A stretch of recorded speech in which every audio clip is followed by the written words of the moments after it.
네, 송도 유원지의 중고차 수출단지 하늘에서 바라다본 모습입니다. 우리나라 중고차 수출 대수는 연간 40만 대 이상이라고 합니다. 규모로 따지면 2조 원의 규모라고 하는데요. 우리나라 수출의 효자 종목이라고도 볼 수 있겠습니다. 자, 유난히도 흰색 차량이 많이 안 보이죠? 네, 한 과반수 이상은 되는 것 같습니다. 네, 그만큼 흰색 차량을 많이 선호한다는 얘기인데요. 또 반면에 그렇지 않은 국가도 있습니다. 네, 중고차 수출은 우리나라 신차 산업에도 영향을 많이 미치고요. 또 고용 유발 효과도 큰 것으로 전망하고 있습니다. 이곳에는 중고차 수출 업체뿐만 아니라 이와 직간접적으로 관련된 그 업체들이 약 5, 600개 업체들이 포진해 있다고 합니다. 우리나라가 중고차를 최초로 수출한 지역이 1990년대 후반 우리나라에 들어온 요르단 바이어에 의해서 시작이 되었다고 합니다. 그래서 90년대 생산된 차량들이 2000년대 들어서 본격적으로 중고차 수출이 이루어지게 되었는데요. 그 당시에 많이 나갔던 차종들이 현대차인 경우에는 91년도 엑셀부터 시작해서 후속 모델인 엑센트, 준중형 모델로는 90년도에 엘란트라, 95년도에 1세대 아반떼, 그 다음에 승합차로서는 93년도 2세대 그레이스, 97년도에 스타렉스를 들 수 있겠습니다. 그 다음에 중형차로서는 93년도에 소나타2, 96년도에 소나타3, 98년도에 EF가 주종을 이루었죠. 다음에 기아차를 보면은 1987년부터 출시된 프라이드라든가 92년도에 세피아 1, 97년도에 세피아 2, 그리고 기존부터 계속 나왔던 캐피탈, 그 다음에 87년도부터 출시된 콩코드를 들 수 있겠습니다. 그리고 승합차를 보게 되면 92년도부터 출시된 2세대 하이베스타라든가 15인승 아시아 토픽, 그 다음에 올 모델 체인지된 95년부터 출시됐죠. 프레지오, 이런 차들이 인기가 좋았습니다. 다음은 대우차를 한번 보겠습니다. 93년부터 출시된 2세대 르망, 그 후속 모델로 시에로가 있습니다. 그 다음에 준중형차로서는 90년부터 출시된 에스페로, 후속 모델로 누비라를 들 수 있겠습니다. 중형차를 보면은 로얄 시리즈는 이제 들어가고요. 91년부터 프린스라는 이름으로 새롭게 모델 체인지가 됐습니다. 특히 대우차인 경우에는 차가 튼튼하고 에어컨 성능이 뛰어나다고 해서 중동 지역에서 꽤 인기가 좋았습니다. 네, 시작하기에 앞서 행정구역을 한번 살펴보고 가도록 하겠습니다. 이 구역이 옥년도 일대고요. 기업은행 여기 사거리를 중심으로 해서 이쪽 일대가 동춘동이 되겠습니다. 자, 구송도 유원지 옆에 우리갈비 건물이 있습니다. 이쪽 주소가 능어대로 208번지, 능어대로 208번지. 구 주소로 하면 당연히 옥년동이 되겠죠. 옥년동 536번지가 되겠습니다. 참고하시기 바라겠고요. 저는 지금 연안부두 방향에서 왔습니다. 여기서 좌회전을 해서 수출 3단지가 있습니다. 자, 여기 수출 1단지도 바로 옆에 있습니다. 요 지나서 이제 쇼링 골목도 잠깐 들어갔다 나올 거고요. 자, 폐차장 골목도 있습니다. 자, 능어대로를 타고 계속 오다 보면은 이제 구송도 유원지 정문이 나오겠습니다. 또 동문이 나오겠고요. 서문이 나오겠습니다. 자, 잠깐씩 들어갔다 나올 거고요. 계속 능어대로를 타고 가다 보면 기업은행 사거리에서 우회전해서 앵고개로를 지나서 송도상교 사거리에서 우회전, 아암대로를 계속 타고 오다 보면은 우측에 수출 2단지가 있겠고요. 또 프로 물류센터도 보이겠습니다. 계속 아암대로를 타고 다시 원점으로 옹암 교차로까지 회귀하는 코스가 되겠습니다. 대략 15분 정도 소요가 됩니다. 구송도 유원지 부지를 제가 대충 실축을 해 보니까 최소한 10만 평 이상은 될 것 같고요. 주변에 수출 2단지라든가 프로 물류센터 3단지, 1단지, 기타 자동차 업종 관련해서 크고 작은 단지까지 합하면 대략 30만 평 이상은 되지 않나 그렇게 추산을 합니다. 자, 그래서 주차되어 있는 차량의 숫자도 보니까 최소한 15,000대 이상 되지 않나 이렇게 추정을 합니다. 임대차 관계를 문의를 해보니까 약 150평에서 200평 단위로 분할을 해서 평당 12,000원에서 13,000원 정도 한다고 합니다. 최근에 그 야드 임대가 매물로 나온 것이 전혀 없다고 합니다. 이런 점으로 볼 때 아직까지도 여전히 주차 부지가 부족하지 않나 그렇게 생각을 합니다. 우리나라 중고차가 전 세계 160개국으로 수출이 된다고 합니다. 전 세계 80% 이상 해당하는 수치인데요. 그러니까 전 세계 모든 나라로 우리나라 자동차가 수출이 된다는 얘기죠. 최근 3년간 우리나라 중고차에 영향을 미치는 15개국의 순위를 보면은요. 리비아가 연간 10만 대 이상으로 가장 많이 수출이 되고요. 그 다음에 요르단, 예멘, 칠레, 가나, 이집트, 캄보디아, 몽골, 도미니카 공화국, 터키, 과테말라, 오만, 우크라이나, 키르기스탄, 타지키스탄 이러한 순으로 볼 수가 있겠습니다. 그런데 이러한 순위는 매년 대동소이하고요. 큰 변동은 없습니다. 간혹 새로운 몇몇 국가들이 순위에 진입하는 것을 볼 수가 있겠는데요. 예를 들면 최근 신생 수출 국가라고 볼 수 있는 우크라이나라든가 사우디, 오만, 터키, 아제르바이잔 이런 나라들을 들 수 있겠습니다. 특별한 사항이라고 볼 수 있는 것은 중고차를 수입을 해서 자국 내로는 반입이 허용되지 않는 나라가 있습니다. 그래서 제3국으로 재수출을 하는 경유국으로서의 역할을 하는 나라들이 있습니다. 첫 번째로 아랍에미레이트의 두바이, 오만이라든가 사우디, 또 2022년 월드컵이 열리는 카타르, 또 이란 이런 주변 국가로의 반출을 전제로 수입을 허용하고 있습니다. 두 번째로는 요르단의 자르카입니다. 이 자르카항을 통해서 주변에 사우디라든가 이라크, 시리아, 내전 국가죠. 이러한 나라들로 재수출을 합니다. 세 번째로는 터키 남부의 이스켄데룬항입니다.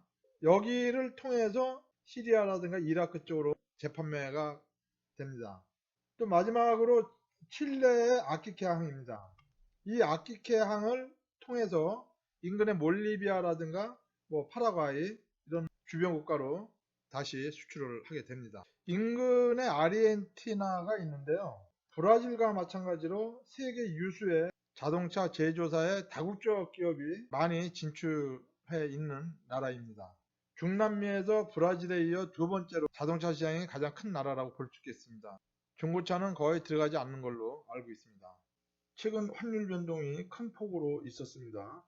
따라서 중고차의 대당 수출 단가도 크게 증가했습니다. 현재 환율 1,400원으로 볼 때 대당 평균 수출 단가가 약 550만원으로 산출이 됩니다. 아마도 1년 전에 비해서 100만원 정도 더 오르지 않았나 생각이 듭니다. 최근 고가차 위주로 수출하는 국가의 물량이 늘어나는 추세에 있기 때문에 당분간은 중고차의 수출 단가가 지속적으로 상승할 것으로 예상이 됩니다. 그리고 각국의 중고차 수출도 해거리 현상이 있는 것 같습니다.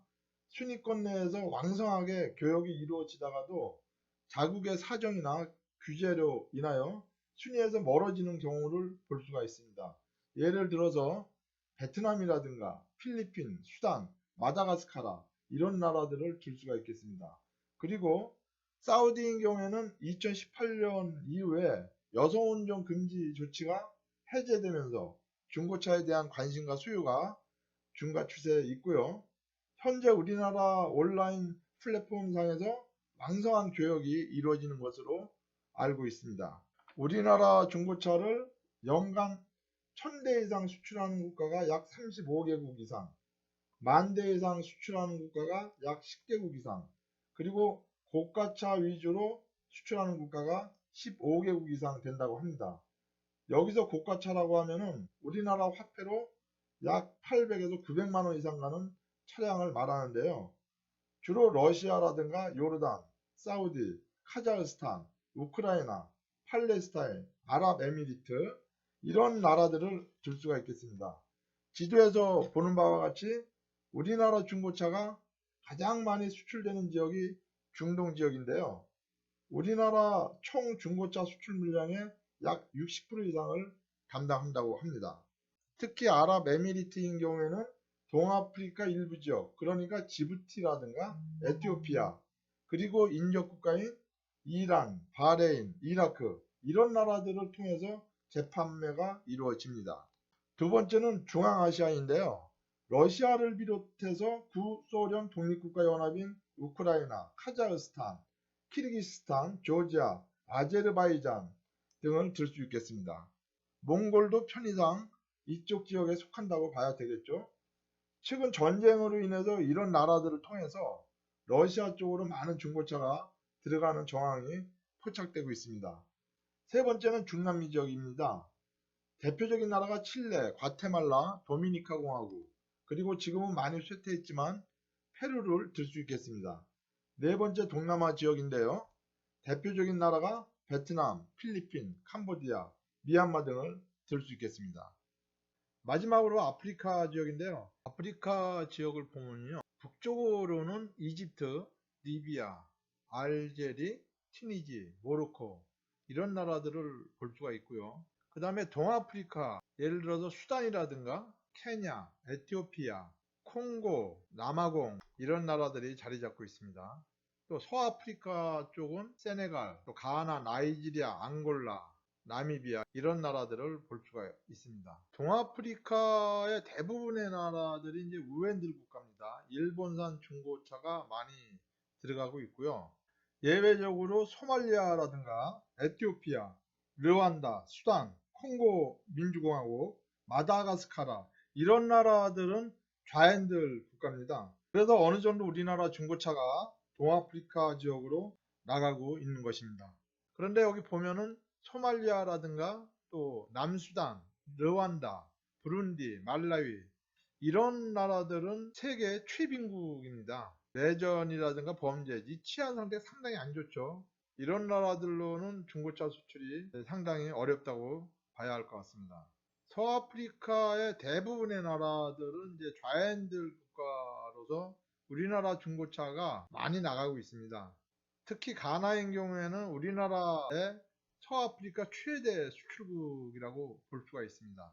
제가 현직에 있을 때 여러 그 중고차 수출업체로부터 나라별로 나가는 차종이라든가 가격대 이런 걸 리스트업 해가지고 팩스로 하루에도 수십 장이 옵니다. 근데 많이 봤던 나라들을 제가 지도에 표시를 해 놓은 겁니다. 특히 남아공인 경우에는 이 나라를 경유해서 인근 보츠와나라든가 짐바브웨, 모잠비크, 나미비아 이런 주변국으로 우회해서 자동차를 수출합니다. 또한 세계 굴지의 자동차 다국적 기업들이 많이 진출해 있는 상황이고요. 연간 150개국 이상 전 세계 국가로 자동차를 수출하는 그야말로 자동차 생산 대국이라고 할 수 있겠습니다. 그런데 아프리카에서 조금 특별한 국가가 있습니다. 지부티라는 나라인데요. 인구가 약 110만 명 정도고요. 면적은 우리나라 서울과 경기도를 합한 면적의 2배 정도 되는 나라입니다. 아주 작은 나라죠. 국가명과 수도의 이름이 같은 나라입니다. 지부티의 최대 항구 도시가 지부티입니다. 부존자원이 거의 없는 나라이기 때문에 지부티라는 항구가 중개무역항으로서 항만 시설이 아주 잘 되어 있습니다. 그래서 이 항만 시설을 빌려주고 항구 사용료를 받습니다. 그리고 프랑스라든가 중국, 일본, 미국 같은 나라들이 자국의 상선을 해적으로부터 보호하고 또 군사기지로 활용할 목적으로 이 나라에 들어와 있습니다. 거기에서 나오는 임차료와 또 항구 사용료가 이 나라의 주된 수입원이 되고 있죠. 이 나라로 들어가는 물품이 대부분 섬유라든가 건설 장비, 또 상용차 일부가 들어가는 걸로 알고 있고요. 이 나라에서 수출하는 품목이 가죽을 이 나라에서 많이 수출하는 것 같습니다.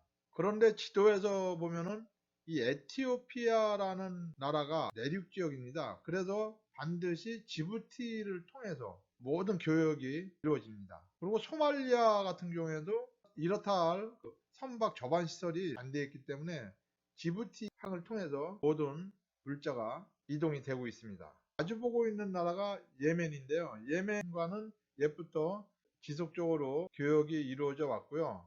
또 지부티에서 직접 중고차를 수입을 해서 주변 국가로 재판매를 하기도 합니다. 여하튼 간에 이 지역의 중개 무역항으로서 또 이 지역의 최대 항구 도시로서 그 역할이 상당히 기대되는 나라죠. 다음은 러시아 쪽으로 가보겠습니다. 세계 최대 영토를 가진 나라이고요. 또 상대적으로 대중교통이 취약한 편입니다. 그래서 많은 자동차들이 필요한 나라이죠. 도스토옙스키와 차이콥스키라는 인물이 생각나는 나라죠. 2022년 2월 우크라이나 침공 이후에 서방의 제재를 받으면서 러시아 내로 들어가는 신차 수출이 전면 중단된 상태입니다. 그리고 러시아 내에 해외 현지 공장들도 철수하거나 또 생산이 중단된 상태에 있습니다. 이러한 부족한 신차의 수요를 중고차로 충당하고 있기 때문에 2022년 5월 이후에 러시아에 대한 중고차 수요가 폭발적으로 증가하고 있는 추세입니다. 하지만 서방의 금융 제재로 인하여 중고차 수입에 따른 막대한 그 대금을 송금하거나 결제하는 데 있어서 한계가 있기 때문에 이러한 제재를 받지 않는 카자흐스탄을 경유해서 러시아로 많은 중고차가 들어가고 있다고 합니다. 러시아로 들어가는 차는 상당히 평균 단가가 높은 차량이고요. 풀옵션 그리고 연식이 얼마 안 된 고가의 중고차를 많이 선호한다고 합니다. 예전에 그랜드 스타렉스 4중구동의 HVX 검정색 하면은 러시아의 대표적인 중고차 수입 차종이었죠.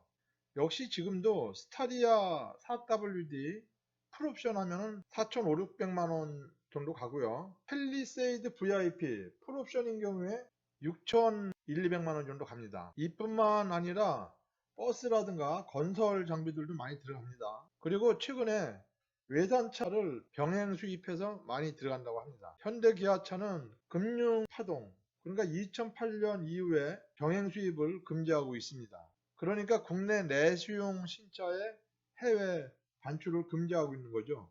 병행 수입이라는 것은 러시아 본국에 공식 딜러가 있는데도 불구하고 제3자가 비공식적으로 다시 동일한 차를 수입해 들어가는 것을 말합니다. 따라서 차량 가격의 차이가 있고 또 AS 이런 문제가 있기 때문에 정식 딜러와 또 공급사와의 분쟁의 소지가 있기 때문에 이러한 병행 수입을 막고 있는 거죠. 러시아의 1인당 국민소득이 12~13,000달러 정도인데 이러한 고가차가 많이 들어가는 걸 보면은 러시아도 빈부의 격차가 상당히 심한 것 같습니다. 러시아의 정권을 옹호하고 지탱해주는 러시아의 부호들이라든가 각 공화국들의 수장들 이러한 세력들에 의해서 러시아 경제가 굴러가고 있는 거죠. 러시아의 최대의 무기이자 강점은 바로 천연자원이 풍부하다는 거죠. 원유 생산 세계 제3위, 천연가스 세계 최대 수출국이죠. 그리고 다이아몬드 매장량이 전 세계 30%로 점유한다고 합니다.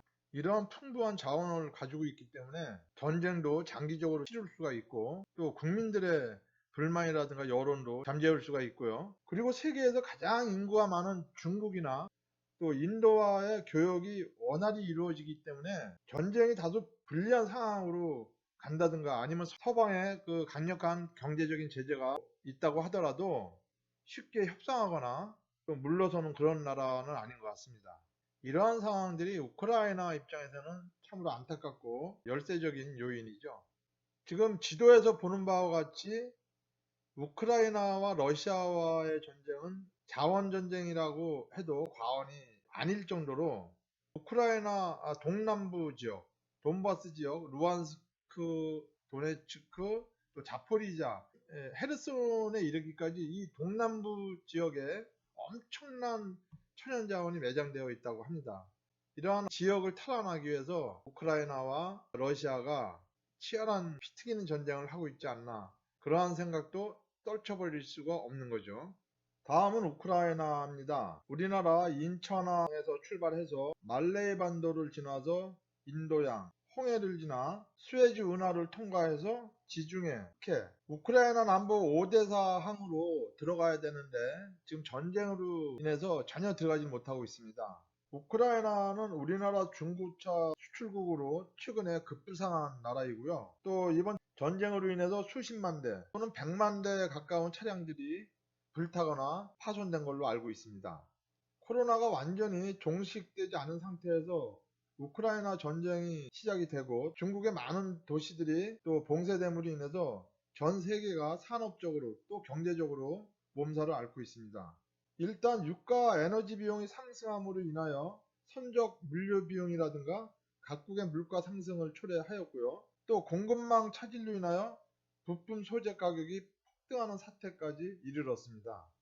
이러한 요인으로 인해서 각국 경제는 물론 우리나라 중고차 수출에도 큰 영향을 미쳤습니다. 여기서 잠시 수에즈 운하에 대해서 짚고 넘어가도록 하겠습니다. 이집트에서 관리하죠. 이집트의 중요한 외화 수입원의 하나라고 볼 수 있겠습니다. 2022년 올해 선박 통행료로 약 9조 원의 수익을 달성했다고 합니다. 총 연장 193km, 지중해와 홍해를 연결하고요. 전 세계 해운 교역량의 12%를 담당을 한다고 합니다. 그동안 꾸준한 확장 보안 공사를 통해서 75km 이상 상당하는 구간이 양방향 통행이 가능하게 되었습니다. 항공모함도 지나갈 수 있다고 하고요. 평균 통과 시간이 15시간으로 크게 단축되었다고 합니다. 2023년 1월부터 10에서 15%의 통행료가 인상될 거라고 예고하고 있습니다. 킬링 필드 하면 생각나는 나라가 캄보디아죠. 1992년 종전 이후에 국가 재건 사업이라든가 복구를 위해서 건설 경기가 호황이었습니다. 많은 트럭들이 필요했습니다. 기아 2.5톤 트레이드라든가 타이탄 후속이죠. 현대 2.5톤 마이티 이런 차들이 많이 들어갔습니다. 그리고 관광객 수요로 인해서 중대형 버스도 많이 들어갔고요. 특히 이스타나 15인승인 경우에도 많이 들어갔는데 상당히 인기가 좋았습니다. 네, 다음은 도미니카 공화국입니다. 주변 국가를 보면요. 바로 옆에 아이티가 있습니다. 네, 지진과 해일로 우리에게 많이 알려진 나라죠. 그 다음에 자메이카가 있습니다. 또 우측 아래에 보면은 작은 섬나라들이 있습니다. 세인트 키츠 네비스, 또 앤티가 바부다, 세인트 빈센트 그레나딘, 네, 이런 섬나라들이 있고요. 연간 수출로 잡히는 대수가 한 대에서 세 대꼴이니까 1, 2, 3 국가입니다. 그 아래로 내려오면 가이아나라는 나라가 있습니다. 그 다음에 바로 옆에 영화에서 나오는 수리남, 그 수리남이라는 국가가 바로 여기에 있네요. 2022년 2월 코로나에 직면하면서 택시기사들이 어깨를 많이 떠났습니다. 이로 인해서 많은 택시들이 매물로 나왔는데 도미니카 공화국으로 많이 흘러갔습니다. NF 트랜스폼이라든가 YF, 또 LF 소나타, 기아의 K5 이런 차종들이 많이 나갔습니다. 네, 다음은 칠레로 가보겠습니다. 중남미에서 가장 많이 중고차가 수출되는 나라입니다. 칠레 같은 경우에는 중고차를 수입해서 국내로 반입이 안 되는 나라입니다. 특별한 경우에 예를 들어서 칠레는 5개의 그 자유무역 지대가 있습니다. 아리카라든가 또 이키케, 푸에르토 몬트, 코이아이케, 푼티 아레나스 최남단에 있죠. 이 지역 내 군인이라든가 또 경찰, 그 광부 이런 소정의 사람들이 약간의 세금을 내고 이 지역 내에서 운행을 할 수가 있습니다. 그리고 또 하나는 청소차라든가 소방차, 쓰레기 수거차 이러한 공공 목적으로 사용하는 그 특장차 이런 차들도 역시 국내에 반입해서 사용이 가능합니다. 그래서 간혹 이러한 환경차들이 이러한 또 특장차들이 칠레로 나가는 경우가 있습니다. 이 두 가지 경우를 제외하고는 제3국으로 그러니까 볼리비아라든가 파라과이 이런 쪽으로 재수출을 해야만 됩니다. 그래서 1톤 소형 트럭부터 시작해서 2.5톤, 5톤급 중형 트럭들이 이쪽으로 많이 나갑니다. 한때 페루가 한국 중고차의 최대 수출 시장이었습니다. 제가 기억나는 게 이제 현직에 있을 때 그 당시에 티코라든가 마티즈, 아투스 이런 차들이 엄청 나갔어요. 이런 차들이 그 나라에서는 이제 택시로 많이 이용을 했는데 2004년도부터 이러한 차들을 택시로 사용하는 것을 전면 금지를 했습니다. 그래서 수요가 점점 줄기 시작했고요. 그리고 두 번째로는 이제 2020년 들어서 2년 이하 3만 킬로 이하로 연식 제한을 강하게 규제를 했고요. 또 이에 따른 또 소비세율도 대폭 올렸습니다. 그래서 최근 들어서 30위권으로 순위가 밀릴 정도로 대폭 수요가 감소가 됐습니다. 참고로 브라질 한번 보겠습니다. 해외 유수의 글로벌 자동차 업체들이 거의 다 진출해 있는 상황입니다. 물론 현대차도 브라질 해외 공장이 있습니다. 중고차는 거의 들어가지 않는 걸로 알고 있고요. 코로나 이후에 원자재 가격이라든가 또 유가 폭등, 또 소재값이 상승함에 따라서 신차 가격도 엄청나게 올랐죠. 환율의 변동 폭도 엄청 컸습니다. 신차 가격이 엄청 올랐기 때문에 중고차에도 관심을 갖고 또 인기가 좀 있다고 합니다. 최근 중남미 바이어들인 경우에는 한국에 직접 들어오기보다는 온라인 플랫폼을 통해서 중고차 교역이 활성화되고 있는 추세라고 합니다. 대표적인 온라인 플랫폼으로 오토윈이라든가 비포워드, 일본 사이트죠. 이러한 기업들을 들 수 있고요. 그래서 그런지 몰라도 송도 중고차 수출 단지를 가보면은 이쪽 사람들, 그러니까 과테말라라든가 칠레, 이 도미니카 이쪽 사람들은 거의 볼 수가 없는 것 같습니다. 자, 지금까지 중고차 수출 현황에 대해서 알아봤습니다. 우리나라 중고차가 세계 각국으로부터 크게 각광을 받는 이유가 품질 대비 가성비가 아주 좋다. 가장 큰 장점이죠. 그리고 고급 옵션이 많다는 거, 실내 인테리어가 상당히 럭셔리하다, 이런 점을 들 수 있습니다. 이러한 이유 때문에 우리나라 중고차가 많은 인기를 얻고 있는 것 같습니다. 최근 3, 4년 전부터 우리나라 중고차 수출 무대에 새롭게 등장한 나라들이 있습니다. 우크라이나라든가 조지아, 아제르바이잔, 터키, 오만, 이런 나라들이 순위에 랭크되고 있습니다. 반면에 2015년 전후 일정량씩 어느 정도 거래가 있었는데 최근 들어서 순위에서 멀어진 국가들이 있습니다. 예를 들어서 미얀마라든가 베트남, 필리핀, 마다가스카르, 수단, 이런 나라들을 들 수 있겠습니다. 그리고 우리나라 중고차 수출에 가장 크게 기여하고 있는 나라가 바로 리비아입니다. 연간 10만여 대 이상이 리비아로 나갑니다. 우리나라 중고차는 1인당 국민소득 $10,000 미만인 국가, 그러니까 $5,000 전후인 나라들로 많이 나갑니다. 우리나라로 말하면 70년대 중후반부터 80년대 초반 상황이라고 볼 수 있겠습니다. 다음은 이제 중고차 수출에 영향을 미치는 요인 잠깐 살펴보면요. 중동 국가들이 이제 라마단 기간이 있습니다. 4월 1일부터 4월 30일. 해 뜨는 시간 동안은 이제 금식하는 절기인데요. 약간의 중고차 수출의 감소는 있는 것 같은데 크게 감소하는 변화는 없는 것 같습니다. 두 번째로는 이제 우리나라 중고차들이 좌핸들 국가로 많이 수출이 됩니다. 국제법상 인정하는 240여 개국 중에서 약 35%, 그러니까 75개국이 우핸들 국가고요. 65%, 그러니까 165개국이 좌핸들 국가입니다. 좌핸들 국가로는 이제 우리나라를 비롯해서 미국, 캐나다, 독일, 스위스, 브라질, 프랑스, 수단, 수리남, 필리핀, 이런 나라들을 들 수 있겠고요.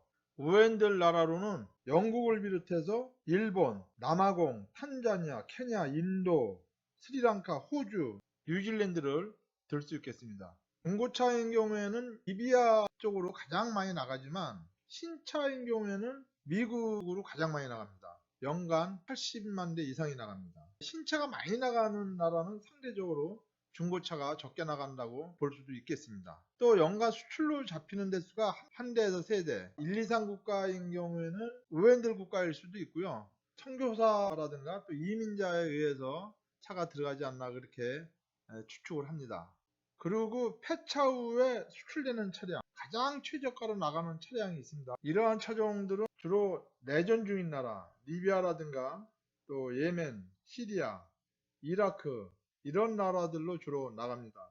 시리아는 터키를 경유해서 들어가죠. 종전 중에 재건 중인 나라, 예를 들어 수단이라든가 캄보디아라든가 레바논, 이런 나라들로 주로 들어갑니다. 2015년도에 195개국이 파리 협약을 맺었습니다. 일종의 이제 기후 협약인데요. 이제 앞으로 각국의 탄소세라든가 탄소 국경세 이러한 제도가 이제 정착이 되면은 중고차 수입에 대한 연식 제한을 강화할 것으로 보입니다. 다음은 나가는 차종을 살펴보면은 경차인 경우에는 예멘이라든가 오만, 또 가나, 미얀마 등을 들 수 있겠고요. 마티즈, 후속 모델인 스파크라든가 모닝, 그 다음에 2021년 초에 단종된 다마스 LPG 경트럭을 들 수 있겠습니다. 전기차인 경우 요르단이 가장 많이 나가고요.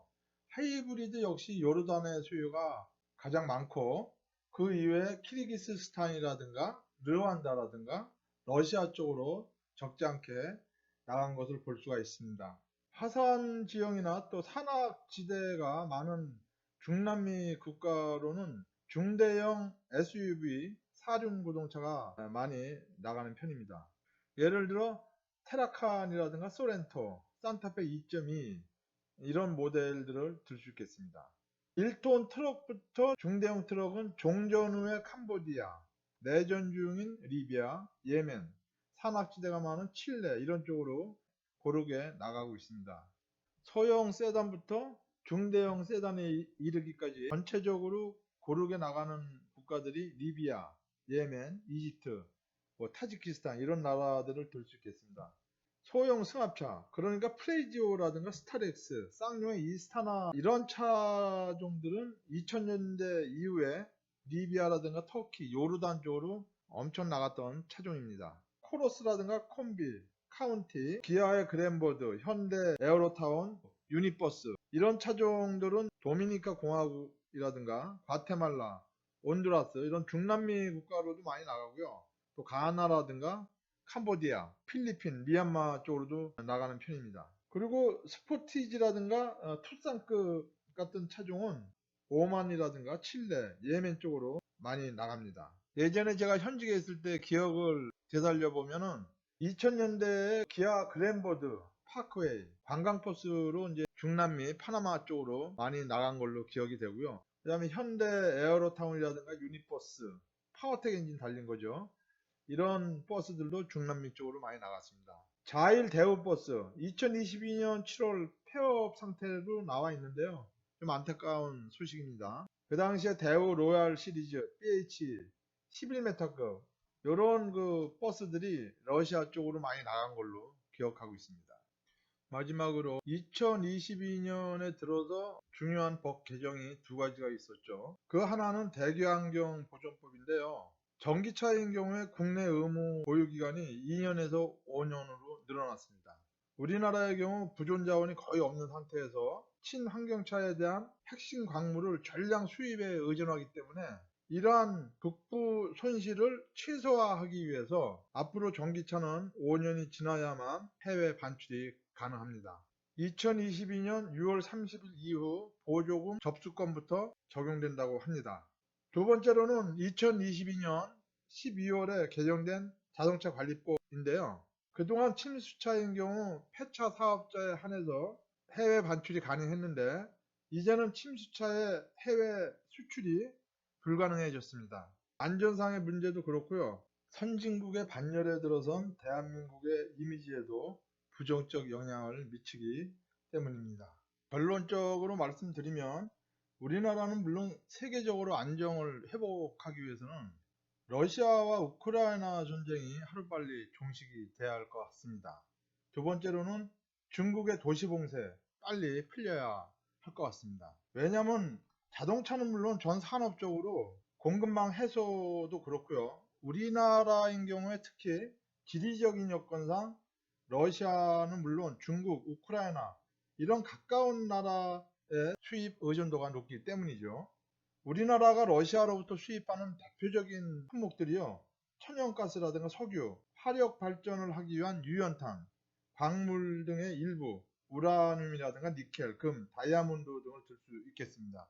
지도에서 보면은 2022년 2월 러시아가 우크라이나를 침공할 때만 해도 우크라이나 전체를 굴복시킬 목적으로 전쟁을 시작했는데 그게 여의치 않았죠. 과거 체첸과는 크게 다른 양상입니다. 그래서 돈바스 동남부 지역, 루안스크라든가 도네츠크, 헤르손 이런 지역에 한정해서 전략을 수정했죠. 그런데 그것도 현재로서는 만만치가 않죠. 여기 크림반도와 러시아 본토를 연결하는 케르치 교량이 지난 10월에 폭발로 인하여 크게 손상을 입었죠. 또 카스피 연안의 체첸공화국 91년부터 두 차례 전쟁을 했습니다만 결국 독립 못하고 자치공화국으로 남게 됐었죠. 이러한 현황으로 볼 때 물론 돈바스 동남부 지역이 전략적으로 중요하다고 그래도 서방 진영 입장에서 볼 때는 러시아의 우크라이나 침공이라든가 또 병합이라든가 이러한 것을 결코 용인할 수는 없는 거죠. 중국의 코로나19 제로 정책이 도시 봉쇄로 이어져서 물자가 원활한 이동이 안 되고 있습니다. 우리나라가 중국에서 수입하는 품목은 여러분들도 매체를 통해서 많이 알고 계시겠지만 배터리 응급제 소재로 쓰이는 흑연이라든가 전기차 연구자석의 소재로 사용되는 히토류, 또 양극재인 리튬, 니켈, 코발트, 망간 이러한 핵심 광물을 중국에서 거의 수입에 의존하고 있습니다. 중국이 2000년대 들어서 전 세계에 매장되어 있는 광물 자원들을 많이 확보해 왔습니다. 예를 들어 칠레라든가 아르헨티나, 인도네시아, 필리핀, 아프리카 콩고 등 이런 나라들의 광산을 거의 독점적으로 점유하고 있습니다.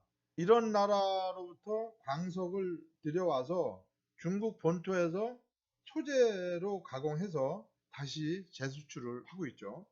여하튼 간에 중국이 미래를 내다보고 발빠르게 움직였던 것은 사실입니다. 다음은 우크라이나인데요. 우리나라가 우크라이나에서 가장 많이 수입하는 것이 우크라이나의 주 생산물인 사료나 곡물은 물론 자동차, 전자, 섬유, 건설 등 산업을 총망라해서 기초 소재를 일부 수입하고 있습니다. 근래 소위 말하는 정밀화학 원료, 그러니까 유기화학과 관련된 석유화학 제품을 일컫는 거죠. 예를 들어서 반도체라든가 LCD, LED, 2차전지 분리막 소재, 친환경 가소재, 첨가제, 합성수지, 플라스틱이죠. 합성고무, 나일론의 원료가 되는 나프타, 또 고기능성의 접착 소재, 이러한 것들을 들 수 있겠습니다. 쉽게 말해서 정밀화학 원료라는 것은 우리가 실생활을 통해서 많이 사용하는 자동차 건설 분야의 내외장재, 식의약품, 화장품, 플라스틱 용기, TV, 노트북, 스마트폰, 집안의 벽지, 장판, 자동차 타이어 이러한 모든 분야에 적용되고 또 실생활에 필요한 소재를 말하는 거죠. 네, 오늘 저의 이야기는 여기까지고요. 장시간 시청해 주셔서 대단히 감사드립니다. 다음에는 송도 중고차 수출단지를 직접 답사해서 좀 더 리얼하고 디테일하게 취재를 한번 해보겠습니다. 많은 기대와 성원 부탁드리겠고요. 미스터 띠띠빵빵 여기서 물러갑니다. 감사합니다.